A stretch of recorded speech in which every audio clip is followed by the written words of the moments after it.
Assalamualaikum warahmatullahi wabarakatuh. Saya Isna Azizah Aulia dengan NIM 12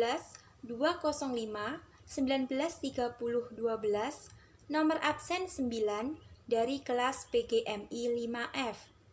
Di sini saya akan menjelaskan tentang landasan filosofis. Landasan filosofis dalam pengembangan kurikulum itu merupakan asumsi-asumsi atau rumusan yang didapatkan dari hasil berpikir secara mendalam, analitis, logis, dan sistematis atau filosofis dalam merencanakan, melaksanakan, membina, dan mengembangkan kurikulum. Filsafat akan menentukan arah kemana peserta didik akan dibawa. Filsafat merupakan perangkat nilai-nilai yang melandasi dan membimbing ke arah pencapaian tujuan dalam pendidikan. Kemudian, yang pertama ada landasan filosofis pendidikan idealisme. Menurut filsafat idealisme, bahwa kenyataan atau realitas pada hakikatnya adalah bersifat spiritual daripada bersifat fisik, bersifat mental daripada material. Isi kurikulum atau sumber pengetahuan dirancang untuk mengembangkan kemampuan berpikir manusia, menyiapkan keterampilan bekerja yang dilakukan melalui program dan proses pendidikan secara praktis. Kemudian yang kedua yaitu landasan filosofis pendidikan realisme.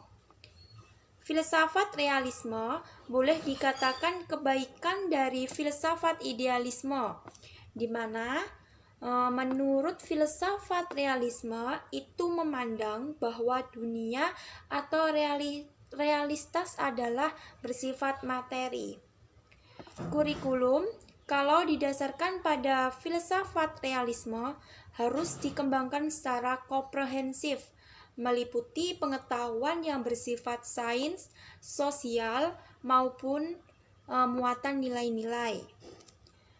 Isi kurikulum lebih efektif diorganisasikan dalam bentuk mata pelajaran, karena memiliki kecenderungan berorientasi pada mata pelajaran. Implikasi pada pendidik terutama bahwa peran pendidik diposisikan sebagai pengelola pendidikan atau pembelajaran. Untuk itu, pendidik harus menguasai tugas-tugas yang terkait dengan pendidikan khususnya dengan pembelajaran. Yang ketiga yaitu landasan filosofis pendidikan pragmatisme. Filsafat pragmatisme ini memandang bahwa kenyataan tidaklah mungkin dan tidak perlu. Kenyataan yang sebenarnya adalah kenyataan fisik, plural, dan berubah atau becoming. Manusia, menurut pragmatisme, adalah hasil evolusi biologis, psikologis, dan sosial. Implikasi terhadap pengembangan isi atau bahan dalam kurikulum ialah harus memuat pengalaman-pengalaman yang telah teruji, yang sesuai dengan minat dan kebutuhan siswa. Warisan-warisan sosial dan masa lalu tidak terjadi masalah, karena fokus pendidikan menurut paham pragmatisme adalah menyongsong kehidupan yang lebih baik pada saat ini maupun di masa yang akan datang.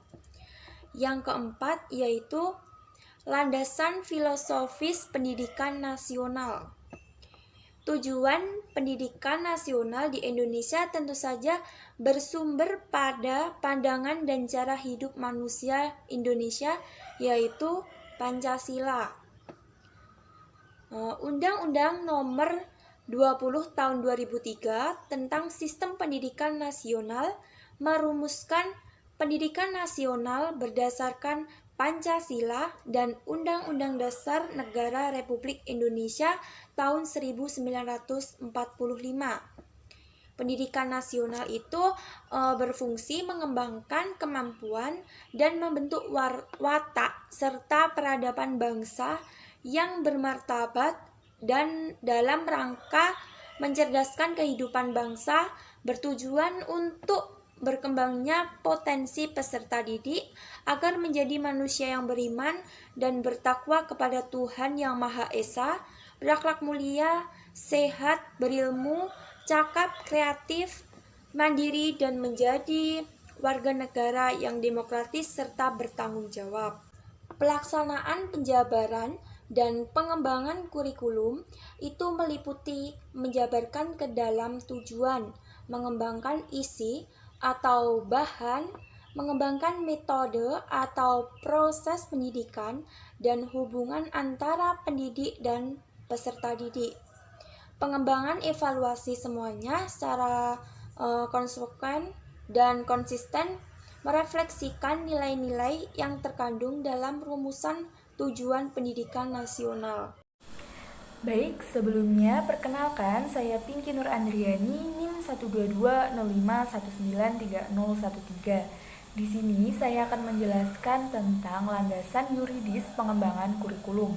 Landasan yuridis berarti landasan yang berkaitan dengan hukum-hukum yang berlaku, di mana landasan yuridis pengembangan kurikulum antara lain yang pertama adalah Pancasila, kemudian Undang-Undang Dasar 1945, Undang-Undang Nomor 20 Tahun 2003 tentang Sistem Pendidikan Nasional, Peraturan Menteri Pendidikan Nasional atau Permendiknas Nomor 22 Tahun 2006 tentang Standar Isi dan Nomor 23 Tahun 2006 tentang Standar Kompetensi Lulusan, Peraturan Pemerintah Nomor 32 Tahun 2013 tentang perubahan Peraturan Pemerintah Nomor 19 Tahun 2005 tentang Standar Nasional Pendidikan, kemudian Permendikbud Nomor 67 Tahun 2013 tentang Kerangka Dasar dan Struktur Kurikulum Sekolah Dasar Garing Madrasah Ibtidaiyah, kemudian RJPM tahun 2010 sampai tahun 2014 Sektor Pendidikan tentang perubahan metodologi pembelajaran dan penataan kurikulum. Selanjutnya adalah Inpres Nomor 1 Tahun 2010 tentang percepatan pelaksanaan pembangunan nasional, penyempurnaan kurikulum dan metode pembelajaran aktif berdasarkan nilai-nilai budaya bangsa untuk mewujudkan daya saing dan karakter bangsa. Di sini saya akan menjelaskan mengenai landasan psikologi dalam pengembangan kurikulum. Psikologi itu sendiri adalah ilmu yang mempelajari tentang tingkah laku manusia. Sedangkan kurikulum adalah serangkaian program pendidikan sebagai pedoman dalam mencapai tujuan. Dalam mengembangkan kurikulum tentu harus dilandasi oleh psikologi sebagai acuan dalam menentukan apa dan bagaimana perilaku peserta didik itu akan dikembangkan. Nah, peserta didik adalah individu yang sedang berkembang. Oleh karena itu, kita sebagai guru harus membantu mengoptimalkan perkembangan peserta didik itu. Nah, sebenarnya tanpa pendidikan, peserta didik itu dapat berkembang. Namun, dengan adanya pendidikan, perkembangan peserta didik akan lebih optimal, baik dari segi kualitas maupun segi kuantitas. Dalam psikologi, ada dua cabang ilmu yang diperhatikan. Yang pertama ada psikologi perkembangan dan yang kedua ada psikologi belajar. Psikologi perkembangan diperlukan terutama untuk menentukan isi kurikulum, baik dari segi materi, kedalaman materi, keluasan materi, kesulitan dan kelayakan materi, serta kebermanfaatan materi selalu disesuaikan dengan taraf perkembangan peserta didik. Nah, yang kedua yaitu psikologi belajar.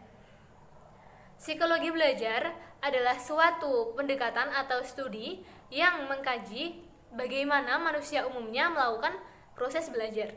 Psikologi belajar dalam pengembangan kurikulum itu berkenaan dengan bagaimana kurikulum itu diberikan kepada siswa dan bagaimana siswa mempelajarinya, yang berarti berkenaan dengan strategi pelaksanaan kurikulum. Nah, Dalam psikologi belajar ada 3 teori yang perlu diperhatikan. Yang pertama ada teori daya atau teori disiplin mental, yang kedua ada teori behaviorisme, dan yang ketiga ada teori gestalt.